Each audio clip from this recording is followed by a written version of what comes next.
आज का हमारा टॉपिक है गॉस प्रमेय के अनुप्रयोग। ठीक है ना। गॉस प्रमेय का उपयोग हम किन किन चीज़ों में कर सकते हैं इसको हम देखेंगे। तो उसमें पहला हमारा टॉपिक है अनंत लंबाई के एक समान आवेशित सीधे तार के कारण विद्युत क्षेत्र की तीव्रता ज्ञात करना। ठीक है ना। तो जो भी टॉपिक है उसके अकॉर्डिंग हमारा काम रहेगा पहले डायग्राम बनाना। ठीक है ना। तो अनंत लंबाई के एक समान आवेशित सीधे तार के कारण विद्युत क्षेत्र की तीव्रता। तो अनंत लंबाई का एक सीधा तार बना देते हैं जो क्या है, आवेशित है। तो उसमें हमने क्या किया, धनावेश बना दिया। ठीक है ना। तो जो भी टॉपिक है उसके अकॉर्डिंग हमने चित्र बना लिया। जो भी चित्र बनाया है उसको लिख लेते हैं। माना आवेश की अनंत लंबाई की एक पतली सीधी तार L है। ठीक है ना। एक पतली सीधी तार क्या है, L है। उस पर एक समान आवेश घनत्व लैम्ब्डा कूलाम पर मीटर है। ठीक है ना। हम लोगों ने आवेशों के वितरण में पढ़ा है, जब कोई भी तार है उसके लिए हम क्या लेते हैं, रैखिक आवेश घनत्व। क्या लेते हैं, रैखिक आवेश घनत्व। तो ये एक तार है इसलिए रैखिक आवेश घनत्व आएगा। ठीक है ना। उसको किससे प्रदर्शित करते हैं, लैम्ब्डा से, और उसका मात्रक होता है कूलाम पर मीटर। ठीक है ना। आप सभी को याद होगा रैखिक आवेश घनत्व लैम्ब्डा बराबर Q/L होता है। ठीक है ना। ये याद रखना है हमको। अब क्या करते हैं, माना तार के हमको विद्युत क्षेत्र की तीव्रता ज्ञात करना है इसके किसी बिंदु पर। तो माना तार से R दूरी पर एक बिंदु P है। तो इस तार से हम क्या करते हैं, R दूरी पर एक बिंदु P ले लेते हैं। ठीक है ना। जिस पर विद्युत क्षेत्र की तीव्रता ज्ञात करनी है। ठीक है ना।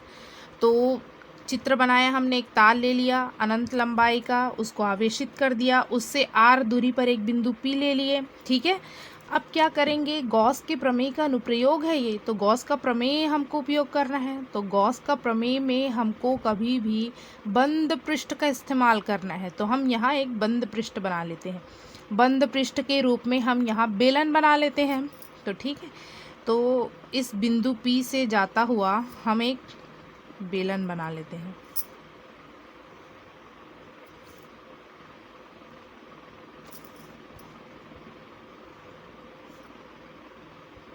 ठीक है। इसके कारण, इस आवेश के कारण विद्युत क्षेत्र की तीव्रता क्या होगी, धन आवेश है, मतलब धन आवेश में बाहर की ओर जाती हैं बल रेखाएं। तो इस प्रकार बाहर की ओर रहेंगी विद्युत क्षेत्र की तीव्रता की दिशा। ठीक है ना। धनावेश के कारण बाहर की ओर रहती है और ऋण आवेश के कारण बल रेखाएं अंदर की ओर आती हैं। ठीक है ना। तो इस धनावेश के कारण विद्युत क्षेत्र की दिशा हो गई बाहर की ओर। ठीक है।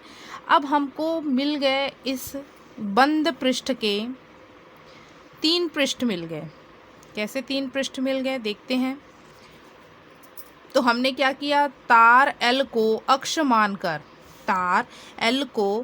मानकर R त्रिज्या और L लंबाई का एक बेलन बना लेते हैं।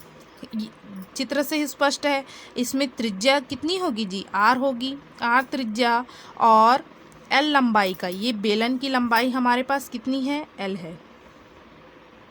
ठीक है ना। बेलन की लंबाई कितनी है, L है। L लंबाई का एक बेलन लेते हैं जो बंद गॉसीय पृष्ठ की तरह कार्य करेगा, एक बंद पृष्ठ की तरह कार्य करेगा। अतः बंद बेलन के अंदर आवेश कितना होगा, तो हमारे पास रैखिक आवेश घनत्व की सूत्र से है lambda is equal to Q/L, जहाँ Q क्या है, आवेश है। तो यहाँ से Q का मान निकाल लो, कितना आएगा, लैम्ब्डा इंटू L, पक्षांतर कर दो। ठीक है ना। तो यहाँ से हमारे पास आ जाएगा आवेश का मान, अतः बेलन के अंदर आवेश Q is equal to lambda into L। ठीक है ना। अब इस बेलन को हम 3 पृष्ठों में बांट सकते हैं। ठीक है ना। पहला पृष्ठ ये वृत्तीय पृष्ठ हो गया, S1 ले लेते हैं। दूसरा वृत्तीय पृष्ठ को S2 ले लेते हैं। ठीक है। और ये वाला पृष्ठ बचा है, इसे वक्रीय पृष्ठ कहेंगे। ये हो गया हमारे पास S3। तो 3 पृष्ठ हो गए, 2 वृत्तीय पृष्ठ है S1 और S2, और तीसरा जो है वक्रीय पृष्ठ है S3, उसी को हम लिख लेंगे। बेलनाकार पृष्ठ को 3 भागों में बांट सकते हैं, समतल वृत्तीय पृष्ठ S1, समतल वृत्तीय पृष्ठ S2 और समतल वक्रीय पृष्ठ S3। ठीक है। इस प्रकार से भी समझ सकते हो इस पेन के ढक्कन से। ठीक है, ये बेलन है हमारे पास, ये दो वृत्तीय पृष्ठ ऊपर वाला और ये नीचे वाला गोला वृत्तीय पृष्ठ हो गया, और ये वाला जो पोर्शन है वो वक्रीय पृष्ठ हो गया। ठीक है ना, ये वाला जो है वक्रीय पृष्ठ, और इधर वाला पोर्शन और इधर वाला पोर्शन वृत्तीय पृष्ठ है। ठीक है, हमारे पास 3 पृष्ठ हो गए। अब हमको निकालना है, गॉस के प्रमेय में क्या निकालते हैं, विद्युत फ्लक्स। तो विद्युत फ्लक्स निकालना है तो हमको 3 पृष्ठ से गुजरने वाला विद्युत फ्लक्स निकालना है। एक S1 से गुजरने वाला विद्युत फ्लक्स, एक S2 से और एक S3 से। कुल विद्युत फ्लक्स तीनों को जोड़ देंगे फिर। ठीक है ना, तो हमारे पास देखते हैं कितना आता है विद्युत फ्लक्स का मान। तो समतल वृत्तीय पृष्ठ S1 और S3 S2 क्षेत्र रेखाओं के समांतर है, अतः उनसे गुजरने वाले विद्युत फ्लक्स का मान 0 होगा। वृत्तीय पृष्ठ इस प्रकार से है। ठीक है ना, ये देखो वृत्तीय पृष्ठ इस प्रकार से है और इससे बल रेखा इस प्रकार से गुजर रही है। तो विद्युत फ्लक्स की परिभाषा क्या कहती है, जो लंबवत बल रेखाएं गुजरती हैं उन्हें ही हम विद्युत फ्लक्स कहते हैं। पर इसमें देखो लंबवत बल रेखाएं गुजर रही है क्या, नहीं। तो S1 के लिए विद्युत फ्लक्स क्या होगा, 0 होगा। ठीक है, वैसे ही S2 के लिए क्या होगा, S1 के लिए विद्युत फ्लक्स 0 होगा, S2 के लिए विद्युत फ्लक्स क्या होगा, 0 होगा। ठीक है ना, आप इसे ऐसे भी समझ सकते हैं। ठीक है ना, इसके लिए क्या होगा, क्षेत्रफल सदिश की दिशा ds, इतना डीपली नहीं जाते। ठीक है ना, तो इससे बल रेखाएं गुजर रही हैं क्या, लंबवत गुजरनी चाहिए, नहीं गुजर रही हैं। ठीक है, तो इस प्रकार से हमको विद्युत फ्लक्स का मान S1 व S2 के लिए 0 मिल गया। अब वक्रीय पृष्ठ S3 के लिए देखते हैं। ये वक्रीय पृष्ठ मैंने चित्र में बनाया हुआ है। वक्रीय पृष्ठ विद्युत क्षेत्र के लंबवत है। ठीक है ना, ये देखो वक्रीय पृष्ठ इस प्रकार से है और विद्युत क्षेत्र इस प्रकार से लंबवत जा रही है उससे। तो अतः पृष्ठ से गुजरने वाला विद्युत फ्लक्स, हमारे पास सूत्र है E इंटू S3 लिख देते हैं। S3 से गुजर रहा है cos थीटा, इसी प्रकार से होता है। तो phi E is equal to हमारे पास आ गया E into S3 cos theta का मान कितना होगा, थीटा इज इक्वल टू, तो देखो इस पृष्ठ से क्षेत्रफल सदिश की दिशा इस ओर होगी और S3 की दिशा भी क्षेत्रफल सदिश की, और E की दिशा भी इसी दिशा में है। दोनों के बीच का कोण क्या होगा, थीटा बराबर 0 डिग्री। तो 0 डिग्री हो गया, थीटा का मान रख देते हैं। तो फाई E बराबर आ गया cos 0 का मान होता है 1, तो E इंटू S3। ठीक है, अब S3 का मान क्या होगा, S3 बेलन का वक्र पृष्ठ है। बेलन का वक्र पृष्ठ,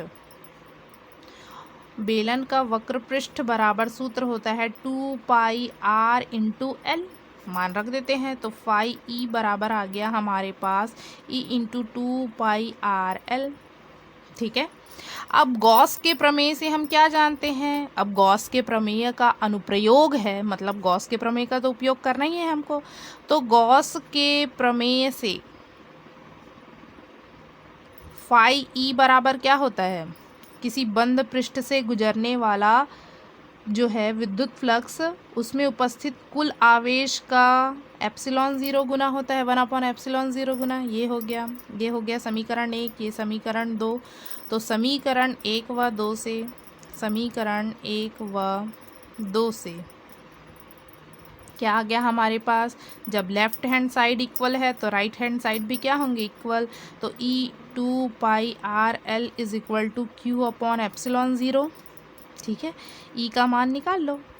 तो Q/2 पाई आर एल इंटू ε0। ठीक है, और Q का मान क्या है जी हमारे पास, Q का मान है हमारे पास लैम्डा इंटू एल, मान रख देते हैं। तो lambda L/2 pi R L into ε0, L cancel हो गया। तो E की वैल्यू हमारे पास क्या आ जाएगी, λ/2 पाई आर इंटू ε0। यही विद्युत क्षेत्र की तीव्रता है किसी बिंदु पर। ठीक है, बहुत ही इजी है, आसानी से समझ में आ जाएगा।